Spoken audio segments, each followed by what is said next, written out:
Ang ibig sabihin po niya ng pogi, presence of God inside. Palapakan sa Lord.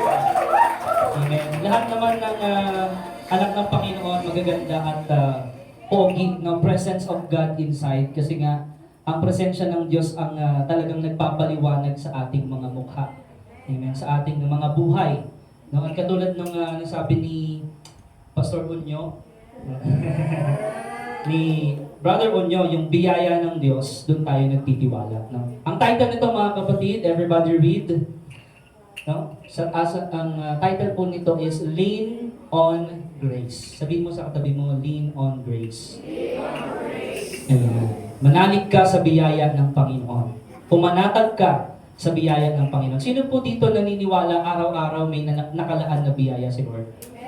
Amen. Araw-araw ng ating buhay, no? Yung kalakasan, alam mo kung bakit ka nandito, kapatid? Kasi biyaya yun ni Lord. Amen. Bakit tayo nagkatipon ngayong araw, ngayong linggo na ito? Biyaya yun ni Lord. Bakit may tagumpay kahapon sa selebrasyon na itaas ang Panginoon? Biyaya yun ni Lord. Lahat po ng mga bagay sa atin pong buhay, biyaya po ng Panginoon. No? At sa isa pong malalaman natin at isang famous na story in the Bible, pupunta po tayo sa Joshua chapter 1, beginning at verse 1 to 9. Basahin po natin mga kapatid. Read your Bible.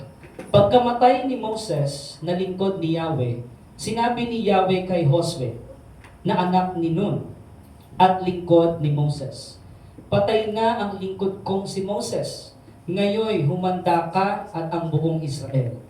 At tumawid kayo sa ilog Jordan, patungo sa lupaing ibinibigay ko sa kanila. Gaya ng aking sinabi kay Moses, ibinigay ko na sa inyo ang lahat ng lupaing inyong mararating. Ito ang magiging hangganan ninyo. Sa hilaga ay kabundukan ng Lebanon, sa timog ay disyerto. Sa silangan ang malaking ilog Euphrates at sa kanluran mula sa lupain ng mga Hiteo hanggang sa dagat Mediterranean. Walang makakagapit sa iyo habang ikaw ay nabubuhay. Sasamahan kita gaya ng pagpatnubay ko kay Moses. Hindi kita iiwan ni hindi pababayaan man. Magpakatatag ka at lakasan mo ang iyong loob, sapagkat ikaw ang mamumuno sa bayang ito sa pagsakop nila sa lupaing ibibigay ko sa kanila, ayon sa aking pangako sa inyong mga ninuno. Sa verse 7 po, basta't magpakatatag ka at lakasan mo ang iyong loob. Sundin mong mabuti ang buong kautusan ibinigay sa inyo ni Moses. Huwag kang susuway sa anumang nakasaad doon at magtatagumpay ka saan ka man magpunta. Huwag mong kaliligtaang basahin ang aklat ng kautusan. Pagbulay-bulayan mo iyon araw at gabi upang matupad mo ang lahat ng nakasaad doon. Sa ganoon, magiging masagana at matagumpay ang iyong pamumuhay. And verse 9, tandaan mo ang bilin ko. Magpakatatag ka at lakasan mo ang iyong loob. Huwag kang matatakot o mawawala ng pag-asa sapagkat akong si Yahweh na iyong Diyos ay kasama mo saan ka man magpunta. Amen. Tayo po'y panandalihang manalangin. Ama naming Diyos na makapangyarihan sa lahat, salamat po o Diyos sa oras na ito, sa umagang ito, na muli kaming makakarinig, makakatanggap ng iyong mensahe at mapuspos kami ng iyong biyaya, Panginoon. Dalangin po namin, Lord, ang iyong patnubay sa amin upang maunawaan namin ang iyong mensahe sa araw na ito at ito'y mai-apply namin sa aming buhay. Maraming salamat po, Ama. We give you praise and glory in Jesus' name. Amen. Everybody say, be strong and courageous. Be strong and courageous. Ayan. Dito po sa verse 9, no, sa ibang translation, hindi ba't inuutusan kita? No? Yun yung sabi doon. O sinabi dito, tandaan mo ang bilin ko. No? Kanino po sinabi ito? Kay Joshua. No? And it's related to our time po, mga kapatid. Actually, this is a personal message. Amen? So, pwede natin itong basahin, no? Na sinasabi sa atin ng Diyos personal. No? Pwede natin gawin na, tandaan mo ang bilin ko, Emmanuel. Amen? Tandaan mo ang bilin ko, Bari. No? So, ganun po yun, personal po ang mensahe ng Panginoon. sa atin. Sino dito naniniwala may personal na pangungusap si Lord sa iyo? Amen? In every day of our life, mga kapatid, merong direction, instruction na binibigay si Lord. Pero sa araw-araw, this is applicable, mga kapatid, no? At maaari ba nating basahin ito, sabihin mo yung pangalan mo? Idugtong mo dito sa ko, no? Halimbawa, ako, ang pangalan ko, Dean. Tandaan mo ang bilin ko, Dean. Okay? Okay ba yan? Sabihin mo yung pangalan mo, ha? 1, 2, 3, go! Tandaan mo ang bilin ko, Dean. Ayan. Anong bilin sa atin ni Lord? Magpakatatag ka, yung pangalan mo. Ayan. At lakasan mo ang iyong loob, yung pangalan mo. Dean. Huwag kang matatakot, yung pangalan mo. Ayan. Huwag kang mawawalan ng pag-asa, yung pangalan mo. Ayan. Sinasabi sa iyo ng Lord, sapagkat akong si Yahweh na iyong Diyos ay kasama mo saan ka man magpunta. Personal po ba? Yes. Ganun po ang dealing sa atin ng Panginoon. At mababasa po natin sa chapter nito, napakadaming beses sinabi kay Josue or Joshua na magpakatatag ka. Amen? Ang daming beses. Sapagkat alam ng Diyos na meron tayong kahinaan. Pero lagi niyang pinapaalala sa atin, sasamahan kita. Sabihin mo sa katabi mo, sasamahan tayo ni Lord. Sino po naniniwala sinamahan siya ni Lord sa araw na ito? Praise God. Kaya nga po nandirito eh. No, meron siyang nais ipahatid sa iyo. No? At ito po ay tinatawag na transition of season. Everybody say transition of season. Anong petsa na po tayo? July 19, 2026. Ano po? Lagpas na po ba ng kalahating taon? Napakabilis po ng panahon, mga kapatid. Ngunit, ang Diyos ay hindi pa rin nagbabago. Amen. At ang salita niya ay nananatiling matatag at hindi matitinag magpakailanman. Sa ating buhay dito sa mundo, merong tinatawag na transition o sinasabing bagong season. No? Panibagong panahon. Maganda ba ang panahon natin ngayon? Yes. Pero maganda ba ang nangyayari sa panahon ngayon? Yan. Kaya naman ang sabi ng Panginoon, huwag kang matakot, magpakatatag ka, lakasan mo ang loob mo. Sapagkat alam ng Lord, maraming daraang problema. Maraming pagsubok sa ating bansa, sa ating pamilya, sa community. Ito ay transition ng bagong season. Isipin mo to, mga kapatid, yung naranasan ni Joshua. Si Moses ay wala na. Si Moses yung pangunahing leader ng Israel. Amen? Yung namuna upang makalaya sila sa Ehipto.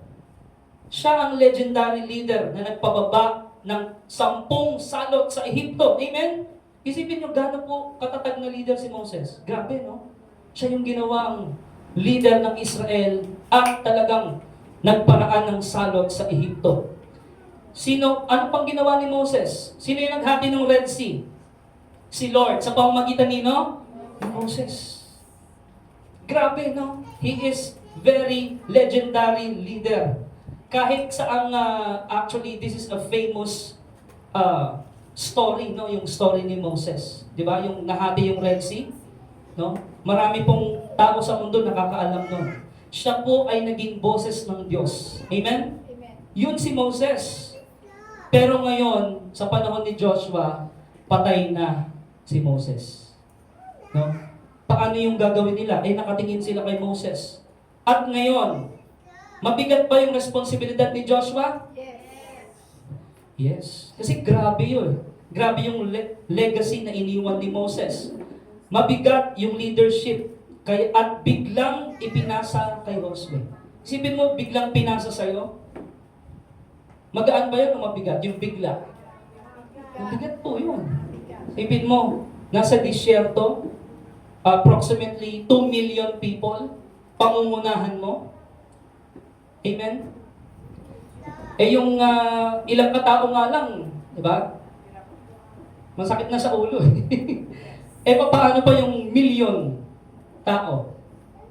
Sabihin mo sa katabi mo yung title, Lean on Grace. Ayan. No?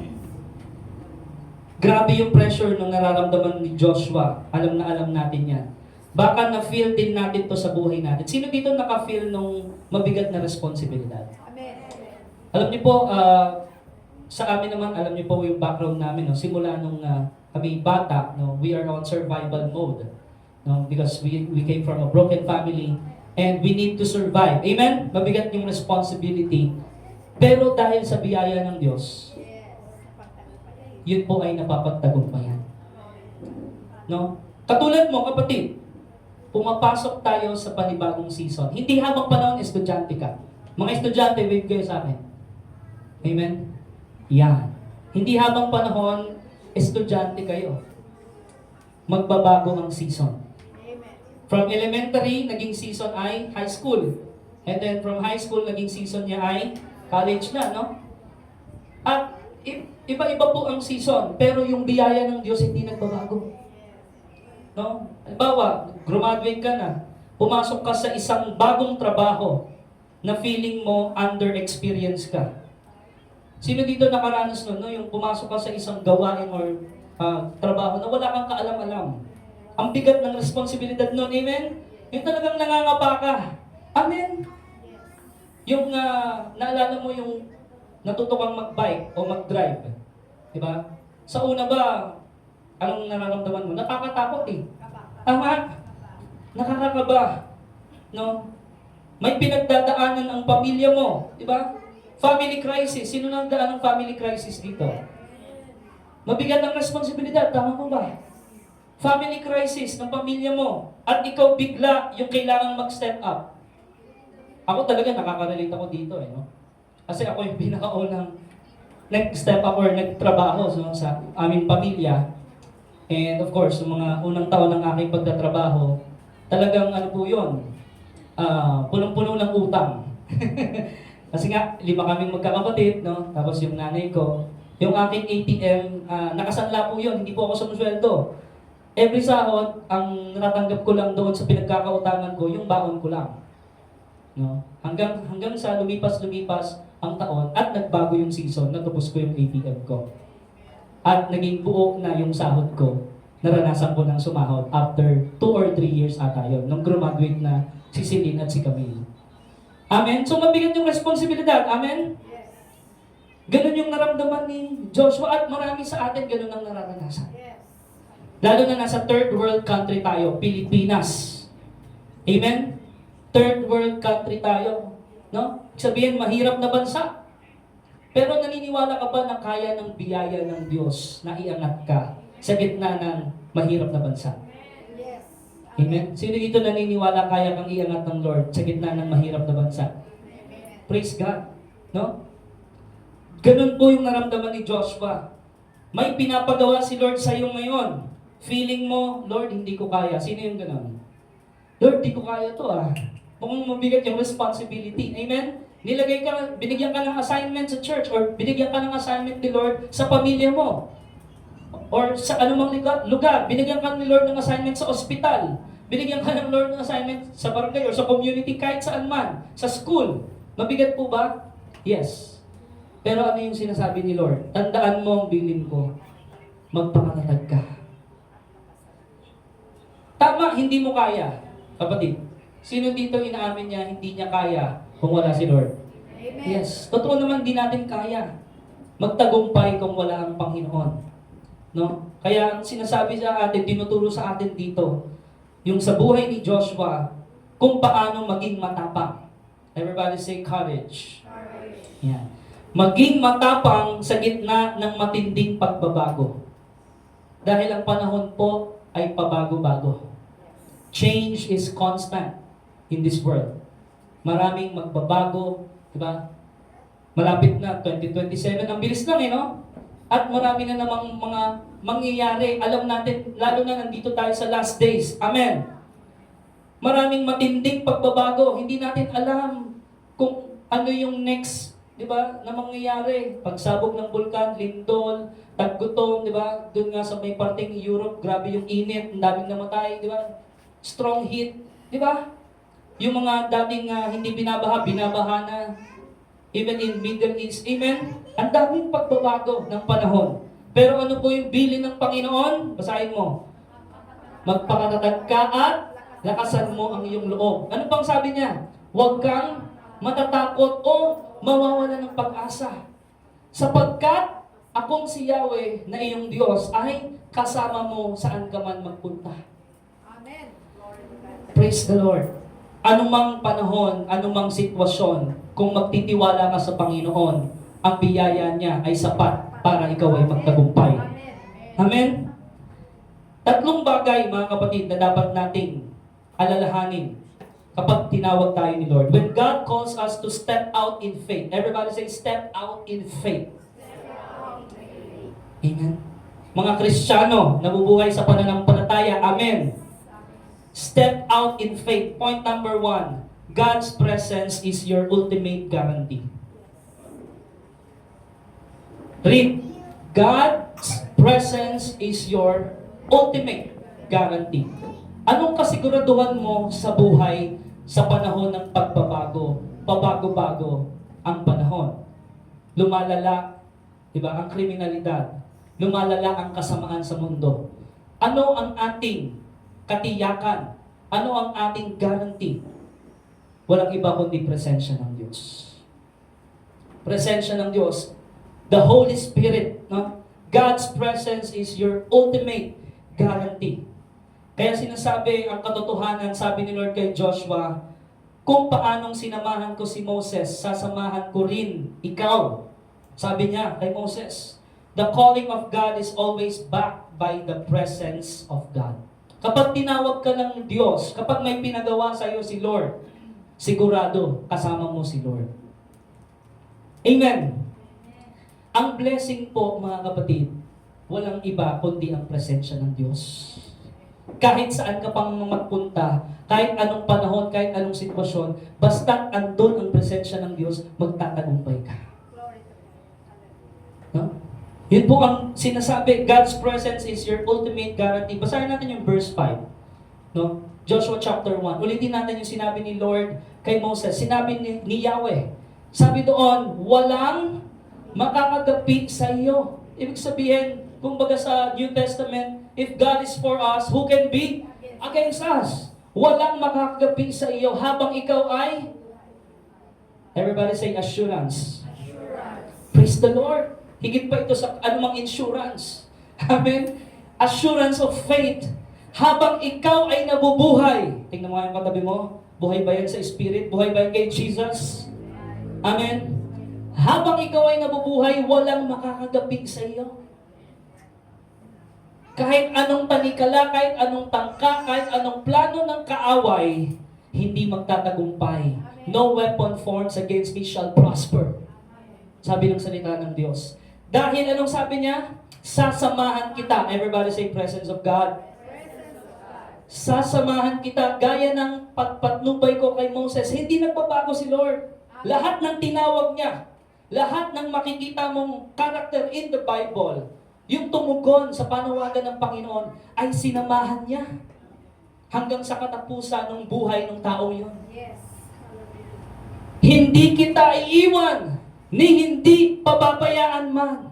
Sabi ng Panginoon. Sino dito naniniwala, God is with you? Emmanuel, meaning God is with you. Amen? Hindi kita iiwan, ni hindi pababayaan man. Totoo po ba ang salita ng Diyos? Yes. Hindi lang ito basta pangako. Ito po ay tunay na nararanasan ng bawat isa nagtitiwala sa Diyos. Amen? Minsan, ang focus natin ay sa sarili nating abilidad, kaya natatakot tayo. Amen? Stepping into the unknown. Wala kang kaalam-alam kasi doon, kaya nakakatakot. Amen? Nagbago yung panahon, nagbago yung trend. No? Nagbago yung mundo. Lumala lalo. Ngayon ikaw ay natatakot. Pero merong salita ng Diyos na nagsasabi sa iyo, buhay ang salita ng Diyos. The Word of God is timeless. Pag sinabing truth, mga kapatid, kahit anong panahon, applicable yun. Magkaiba yung truth sa fact. No? Ang fact, pwedeng magbago. Ang truth, hindi nagbabago. Amen? Sabi niya, papatnubayan kita. Sa ating buhay, totoo, aminin mo man o hindi, nakatingin ka sa sarili mo. Abilidad. Nakatingin ka, kasya ba yung sa bank account ko? Nakakatakot yung inflation rate Nakakatakot, tumaas na naman ang bill. Amen. So, nakatingin ka sa kakayanan mo, sa galing mo, at tinatanong mo sa sarili mo, kaya ko ba to? Kaya ba namin to? Sino dito nakaka-relate? Yes. Tinatanong mo sa sarili mo, kaya ko pa ba? Pero kay Lord, ang criteria ay hindi ang galing mo. Amen? Ang criteria ni Lord, your faith. Di ba mababasa mo sa Bible, pinagaling ka ng pananampalataya mo. Pinalakas ka ng pananampalataya mo. God has restored your life, yung mga ninakaw sa iyo. Bakit? Because of your faith. Faith can move mountains. Pwede mong sabihin sa bundok na yon, mahulog ka sa dagat. At mangyayari yun. Amen? Kapag ang focus natin ay sa sarili, mga kapatid, tunay ngang hindi natin kaya. Pero kapag kay Lord, sa presensya niya, you don't need to fear the future. Sabihin mo sa katabi mo, you don't need to fear the future.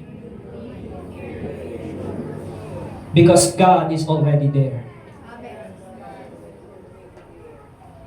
Diba? The time is in His hands. Amen. Ang oras ang may hawak ng beginning and the end, Alpha and the Omega, Jesus Christ. Kapatid, He is the beginning and the end. Amen po. Huwag kang matakot sa future. Huwag kang matakot. Huwag kang tumingin sa kung ano ang nangyayari na ginagawa ng kadiliman sa mundo. Manalig ka at panghawakan mo ang salita ng Diyos. You don't need to fear, sabi ng Panginoon. Take courage. Walang makakagabi sa iyo, sasamahan kita. Ang problema nga po mga kapatid, nakakalimutan natin na kasama pala natin si Lord. Amen. Naalala niyo yung mga disciples, kasama nila si Lord sa boat. Tapos nung bumagyo, natutulog si Jesus. Tapos narattle sila, nagpanic sila. Bakit? Kasi umaapaw na yung tubig Lulubog na yung boat. Tama po? Hindi nila alam, hindi nila kilala yung kasama nila. Si Jesus pala. Sino dito yung nakaka-relate na, ay, oo nga pala, andyan pala si Lord. Sino dito yung may point ka sa buhay mo, no? Pagkatingin mo ng problema, naku, kaya ko ba to? Ay, oo nga pala, nandyan si Lord. Amen? Nire-remind tayo ng Lord na magpakatatag tayo. Habang ikaw ay nabubuhay, sasamahan ka ng Panginoon. Kaya nga personal itong message niya sa iyo. This is under open heaven. Grace is sufficient. Point number 2, mga kapatid. True courage is rooted in obedience. Basahin natin. True courage is rooted in obedience. Ang tunay na hugot ng tapang ay walang iba kundi pagsunod sa Diyos. Amen. Nakabase sa kalooban ng Panginoon. Bakit tayo nagiging matapang? Kasi alam natin, tama yung ginagawa natin. If you know your position, your relationship in the Lord, hindi ka mangangamba. No? Hindi ka dapat mangamba. Ano yung katotohanan sa verse 8? Basahin natin. Sabi doon, Joshua 1 verse 8. Everybody read your Bible. Huwag mong kaliligtaang basahin ang aklat ng kautusan. Pagbulay-bulayan mo iyon araw at gabi upang matupad mo ang lahat ng nakasaad doon. Sa ganoon, magiging masagana at matagumpay ang iyong pamumuhay. No? Hindi naman po sikreto ang tagumpay Nakalagay na po sa Biblia. Yes. Sino po naniniwala Sundin lang. sa salita ng Diyos matatagpuan ng tagumpay? Amen. The question is, binabasa ba natin? Sundin lang. Sundin. Hindi mo to masusunod kung hindi mo to binasa. Yes. The first principle is reading. Everybody say the principle of reading. Principle of reading. Ayan.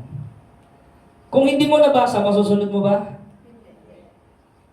The second principle is the principle of meditation. Everybody say the principle of meditation.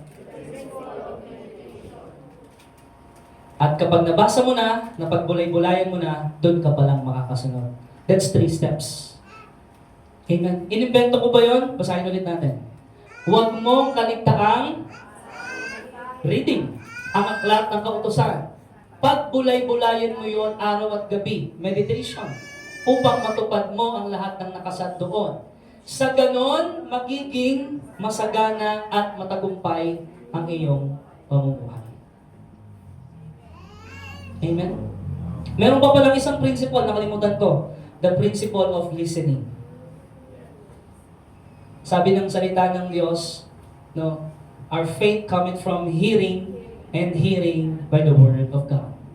Kung wala tayong naririnig na Word of God, hindi mag-i-increase ang faith natin. No? Sabi ni Lord, para magtagumpay ka, Joshua, ito personal to mga kapatid, kailangan mong sundin ang kautusan. Amen? Ano yung kautusan? Sabi ni Lord, ano ang greatest commandment, mga kapatid? Love the Lord your God with all your heart, with all your mind, with all your strength, with all your soul. No? Matthew 22 verse 37, yun ang sinabi ng Panginoong Jesus. And the second greatest commandment is love your neighbor as you love yourself. No? Sundin mo ang kanyang utos. Huwag kang lilihis sa kaliwa o sa kanan. Sabi ng Lord, huwag mong iwanan ang Word of God. Sabihin natin sa katabi yun, huwag nating iwanan ang Word of God. Baka masyado ka nang nakafocus dun sa vlogger na sinusundan mo.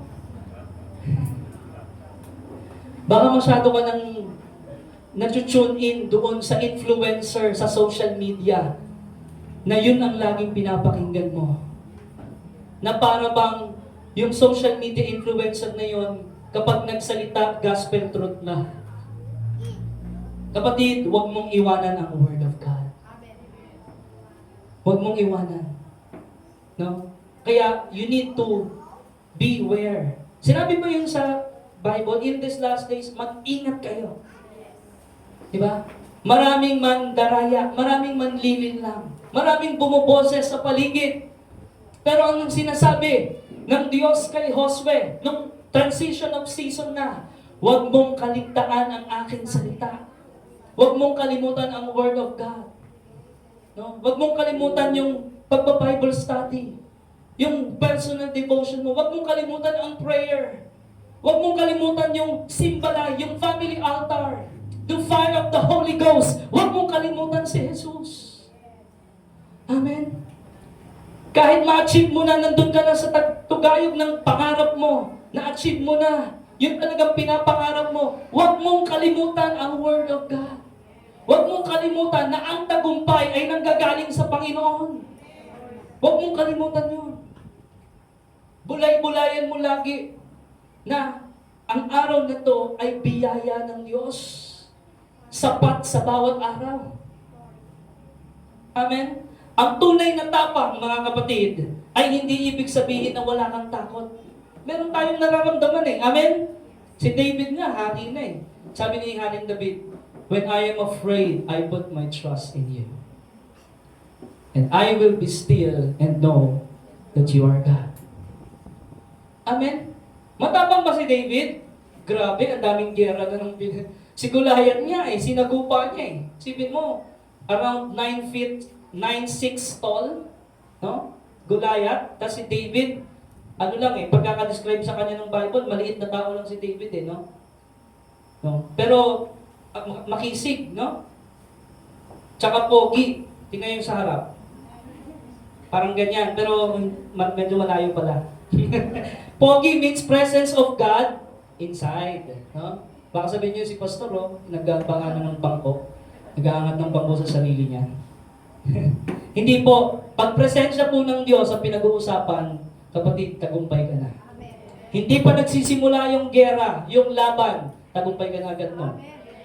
Once you are filled with the Holy Spirit, once you are filled with the presence of God, once you are filled with the Word of God, you already won the battle. Tagumpay ka na agad. Kaya kapatid, huwag mong kalilimutan ang Word of God. Sabihin mo yun sa katabi mo. Huwag mong kalilimutan. Sabihin mo rin sa sarili mo yun. Huwag mong kalilimutan ang Word of God. No? Ayan. Personal po ang mensahe ng Diyos. Ang tunay na tapang. Sino dito gusto maging matapang? Amen?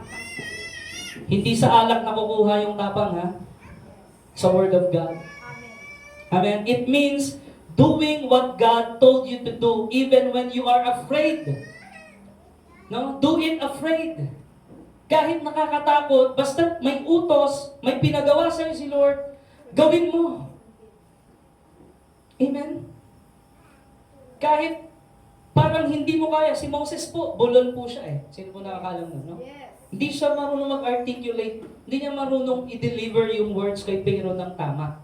Kaya binigay yung kapatid niya, si Aaron, di ba? Si Aaron, na tagapagsalita. No? Ganun po kumilos ang Lord. Kaya niyang gamitin ang bawat isa sa atin, Amen. no? Mightily, ayon sa kanyang kalooban. Huwag kang matakot, kapatid. Do the will of God kahit nakakatakot. Success comes when we stick to God's standard. Everybody say, God's standard. Yun ang tagumpay.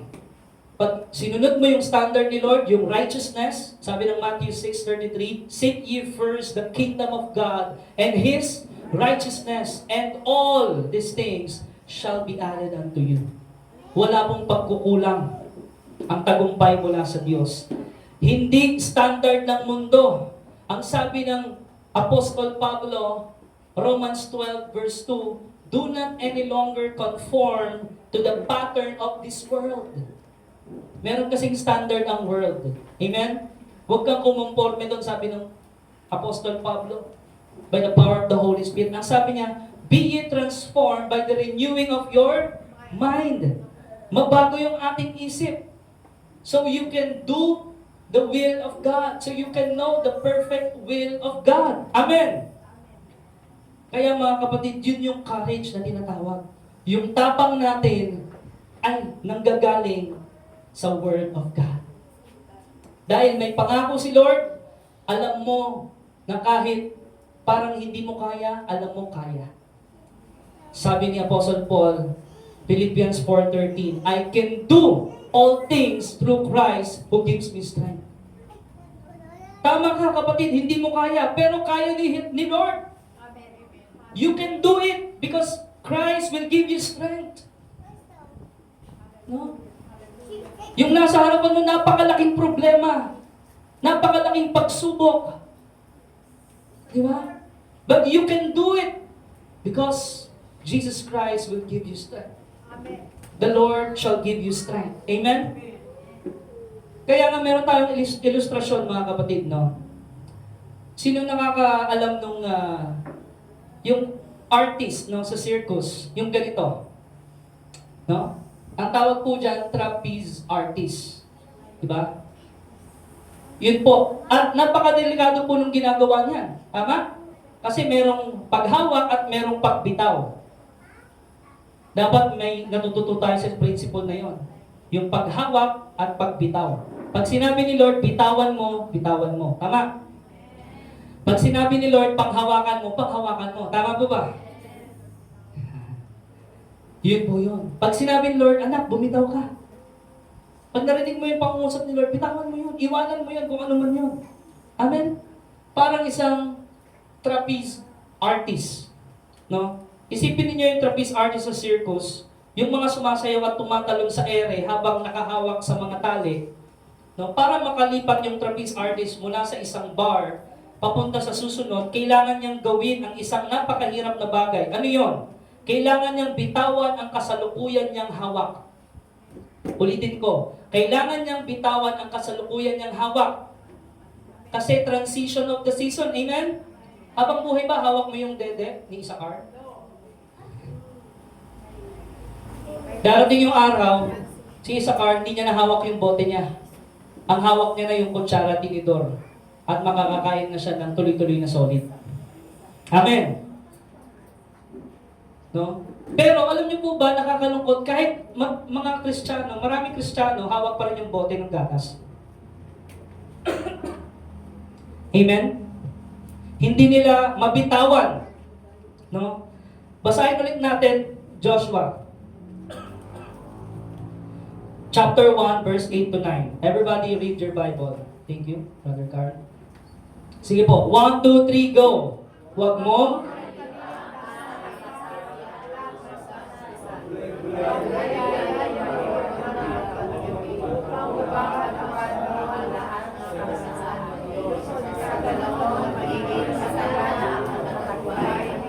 pamumuhay. Sige, hanggang dyan lang muna, no?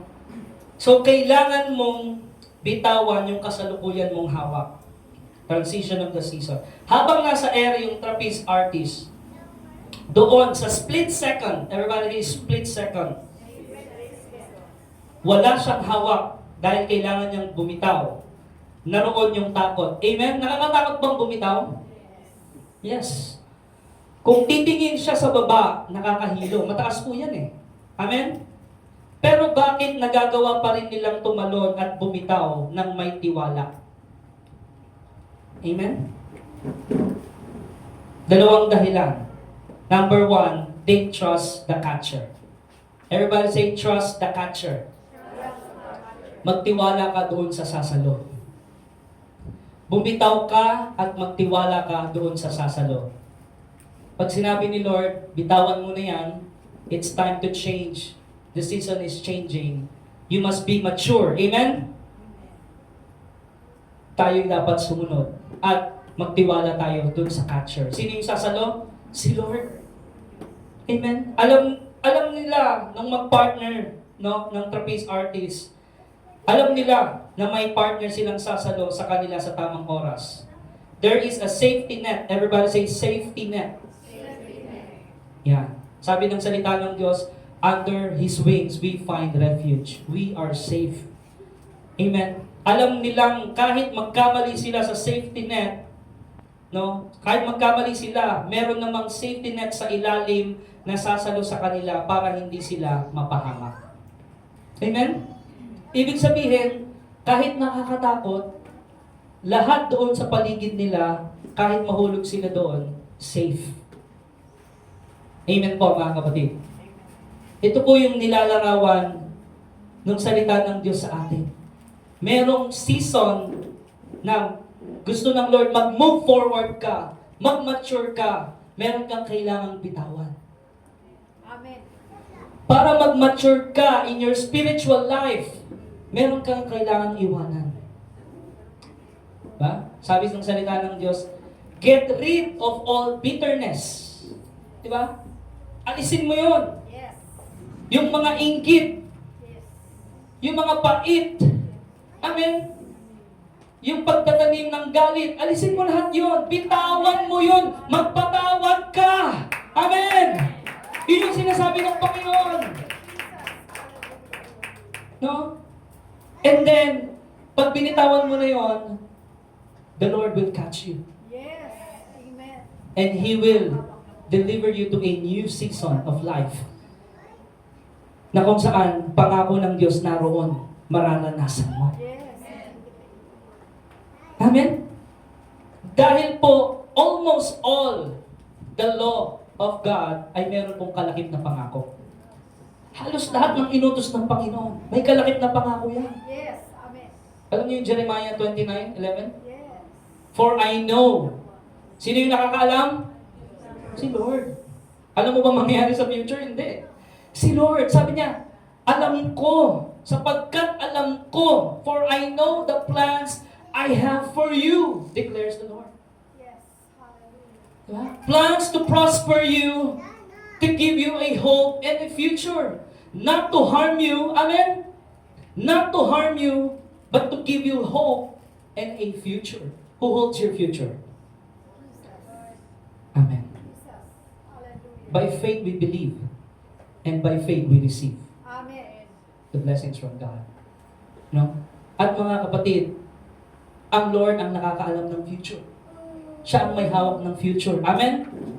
Kaya pag may pinabitawan si Lord, pag may pinagawa si Lord, kapag merong sinabi si Lord sa iyo, nangusap si Lord sa iyo, gawin mo na agad. Amen. Dahil may kalakip na pagpapala iyon. No? Kaya yung kay Joshua, mga kapatid, kailangan bumitaw ni Joshua doon sa posisyon niya. na isang sundalo. Amen? Sundalo siya eh. No? Kailangan niya bumitaw doon kung saan napakalaking responsibilidad yung kailangan niyang hawakan. Amen? Hindi mo naman mahahawakan yung panibagong, di ba, papagawa ni Lord kung hindi ka bibitaw sa nakaraan eh. Amen. Yes. Amen? Kailangan niyang tumawid sa ilog Hordan. Amen? Pinapatawid sila ni Lord eh. May utos.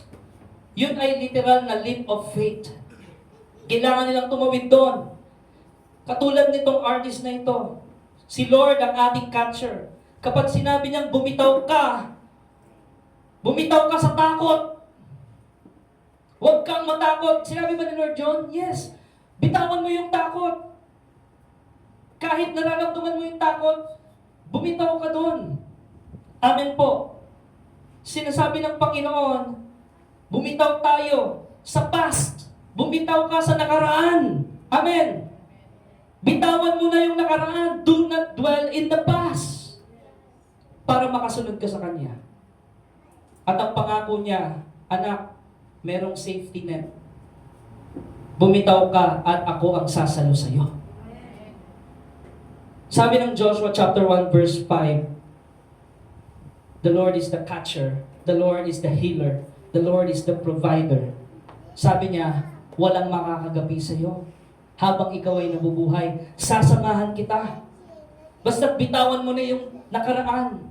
Papatnubayan kita gaya ng patnubay ko kay Moses. Hindi kita iiwan. Ulitin nga natin mga kapatid, ilagay mo yung pangalan mo dito. Sabi doon, sabi mo sa sarili mo, hindi ka iiwan ni Lord. Sabi mo yung pangalan mo. Yan. Hindi ka pababayaan ni Lord. Sabi mo yung pangalan mo. Amen? This is so personal kay Joshua na sinabi sa kanya, hindi kita iiwan, hindi kita pababayaan. Hindi kanya hahayaang bumagsak ng tuluyan. If a righteous man falls 7 times, he rises up. Hindi ka tuluyang babagsak. Yes, pwede kang madapa, pero sasaluhin ka ni Lord. Amen? Kaya be strong and courageous, mga kapatid. Yun ang sinasabi sa atin. At sinasabi sa atin, mga kapatid, nung talata, no? Maraming mga pag-aalala sa buhay, maraming problema, suliranin. Kailangan nating bitawan yung takot. Yung lumang bagay ng nakaraan. Para tayo mahawakan natin yung panibagong season. Amen? Sino dito yung naniniwala merong gagawing panibago si Lord sa araw na to? Amen. Nangyayari na, kapatid. Nangyayari na. Kumikilos ang Diyos sa pamilya mo. Yung prayer mo, maybe nung 1 linggo o nung 2 weeks ago, nangyayari na. Sasagutin na ng Panginoon. In His perfect time. The question is, are you willing na bumitaw sa nakaraan? Bitawan yung takot. Are you willing bitawan yung pangamba, yung pag-aalala? Are you willing to surrender to the Lord? Amen? Kaya mga kapatid, hindi tayo kailanman pababayaan ng Panginoon. Katulad nung nangyari kay Joshua. Papunta sila sa promised land. Everybody say promised land. May pangako ang Panginoon sa iyo. No? Kailangan bitawan mo yung comfort zone. Amen? Baka masyado ka ng pamilyar sa comfort zone mo. Sinasabi ng Panginoon, come on, walk above the water. Amen? Bitawan mo yung comfort zone mo. Bitawan mo yung pagiging mediocre lang. Amen? Gusto ng Lord, you are not the tail, you must be the head. Amen? Bitawan mo yung nakaraan para mayakap ang plano ng Diyos para sa iyo. No? At nung nasa harap sila ng Jordan River, handang tumawid, papasok, patungo sa promised land. Hindi nila alam kung sino yung mga kalaban doon. Pero ang tanging alam lang nila, kasama nila ang Diyos. Amen? The promise is certain. Sabi sa verse 3, every place that sole of your foot, no? Gaya ng aking sinabi kay Moses, ibinigay ko na. Sabihin mo sa sarili mo yun, ibinigay na sa'yo ni Lord. Sabihin mo rin sa katabi mo yun, binigay na sa'yo ni Lord. Yung pinapanalangin mo, by faith, ibinigay na sa'yo ni Lord. Ibinigay ko na sa inyo ang lahat. May pagkukulang ba? Wala. Ibinigay ko na sa inyo ang lahat ng lupaing iyong mararating. So sabi kay Joshua, lahat ng matapakan ng iyong paa, ibinigay ko na sa iyo. Sino dito nangusap si Lord na may binigay na si Lord sa iyo ngayon? Praise God. No? Spirit to spirit. Sabi ng Diyos, ibinigay ko na.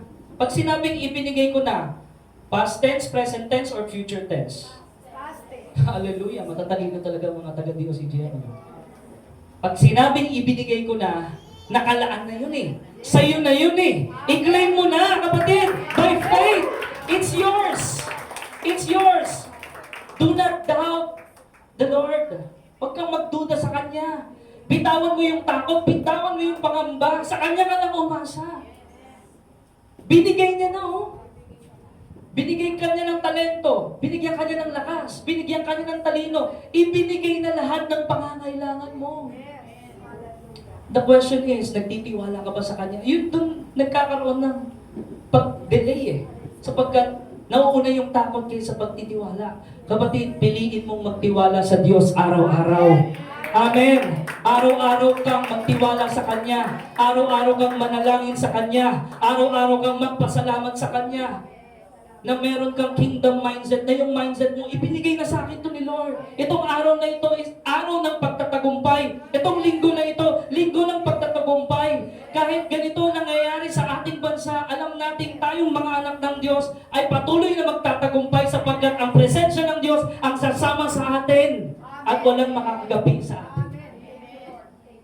Yun po yung sinasabi ng Panginoon. Amen? Sa mata ng Diyos, tapos na yung laban. Sa mata ng Diyos, kahit hindi pa nagsisimula yung laban, tapos na. We are not fighting for victory. We are fighting from victory. Napagtagumpayan na ng Panginoong Jesus ang mundo doon sa krus ng Kalbaryo. Pinatunayan niya, wala nang kapangyarihan ng kasalanan, wala nang sumpa, wala nang kapangyarihan sa iyo ang diablo. Because sabi ng Panginoon, Tetelestai, it is finished, paid in full. By His grace, you shall overcome. And you are more than conqueror. Amen. Amen. Sino dito tinawag ng Diyos? Glory to God. Sino dito tinawag ng Diyos? Pumalakpak ka kapatid, ibinigay na sa iyo. No? Tinawag ka ng Diyos na gawin mo. Faith in action. Gawin mo ngayon yung pinapagawa ni Lord. Kung ano man yung pangungusap sa iyo. Sa pamilya mo, gawin mo ang tama. Sa trabaho, sa school, sa negosyo, lahat. Gawin mo. No? Yung aral ng Panginoon. Kung nagsisimula ka ng panibagong season, do it with Jesus. Huwag mong iwanan ang Word of God. Huwag mong iwanan si Jesus. Tandaan mo na ang kanyang mga pangako ay garantisado. He doesn't call the qualified. He qualifies the call. Hindi niya tinatawag yung mga magagaling. Tinawag ka niya dahil pagagalingin ka niya. Amen? The pattern of success, mga kapatid, sabi sa verse 7, no? Matatapos na po tayo. Sino dito sinasabi, Pastor, ituloy mo pa?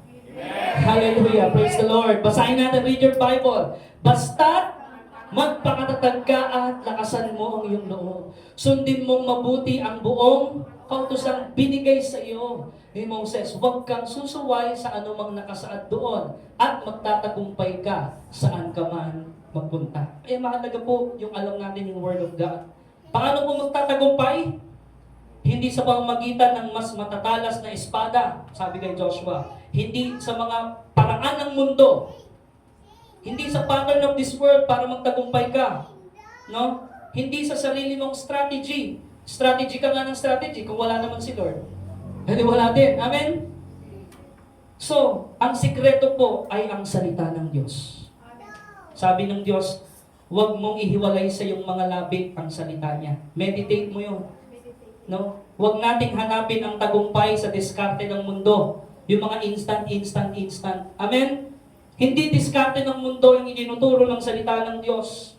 Kung gusto nating maging prosperous at successful ang ating buhay, ang ating pamilya, at ang mga susunod nating salinlahi, ibabad mo ang sarili mo sa presensya ng Diyos, kapatid.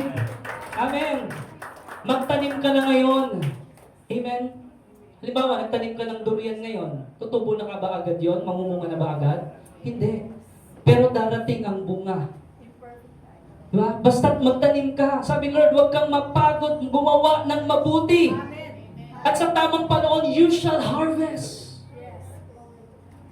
Amen? Huwag kang mapagod gawin yung pinapagawa ng Diyos sa iyo. And in the right time, you shall harvest. Prosperous at successful. No? Hindi lang ikaw, kundi ang salinlahi mo. Yung ginagawa natin ngayon, mga kapatid, yung tinatanim natin ngayon, hindi lang to para sa atin. Amen. This is up to the next generation. Yung katagumpayan, kasi po sa Biblia, ang blessing at ang sumpa, up to the third and fourth generation.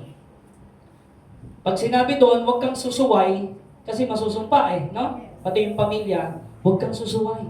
Ano mang nakasaad doon, sabi doon, gawin mo at magtatagumpay ka, pati ang iyong pamilya.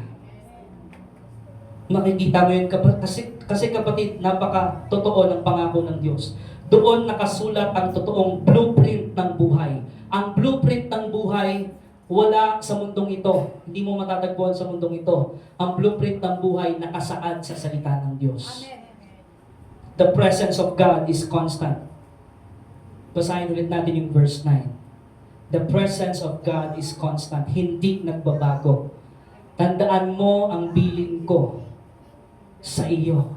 This is personal. Gawin mong personal ito, kapatid. Sabi ng Diyos sa atin, sa iyo, magpakatatag ka. Lakasan mo ang iyong loob. Huwag kang matatakot o mawawalan ng pag-asa. Sapagkat akong si Yahweh, focus ka sa Kanya, na iyong Diyos, siya ang iyong Diyos, Amen. ay kasama mo saan ka man magpunta. Amen. Ito po ang pinakapundasyon personally ng aking katapangan. At ito ang pundasyon na sinasabi ng Diyos na dapat nakasalig ang ating katapangan. Amen. Amen? Bakit sinabi ng Lord, huwag kang matakot? Joshua, no? Hindi dahil malakas si Joshua, kundi dahil kasama niya ang Diyos. Kaya sinabi niya, huwag kang matakot. Dahil kasama mo si Lord. Yun ang sinabi niya, kapatid. Saan ka man magpunta, sasamahan ka niya. Mga kapatid, ano ba yung lumang bagay? Takot ba yan sa nakaraan na pinapabitawan sa iyo ng Lord? Ano yung pinapabitawan sa iyo ng Lord? No? Takot ba yan na yung may masabi sa iyo yung ibang tao? No? Ano yung takot na yan? Na pinangahawakan mo ngayon, na pumipigil sa iyo na makita ang himala ng Diyos. Takot ka ba sa failure? Sino hindi takot mabigo? Takot ka ba?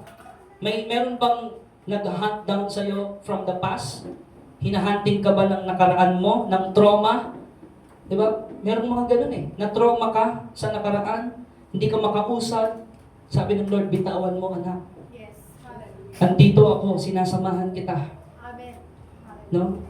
Komportableng sitwasyon na alam mong hindi naman para sa iyo, pinapabitawan yun ng Lord. God is telling you today, be strong and courageous. Bitawan mo na ang takot dahil bago na ang ihahakbang ng mga paa mo. Amen. Sabi ng Panginoon. May naghihintay sa iyo, ibinigay ko na, sabi ng Panginoon. May naghihintay na tapat na Diyos na sasalo at gagabay sa iyo. Tapat ang Diyos, mabuti ang Diyos. Sino naniniwala doon? Amen. Palakpakan natin ang Panginoon Diyos. Kapatid, ano yung mga bagay sa buhay mo na binibitawan ni Lord? Ngayon ikaw ay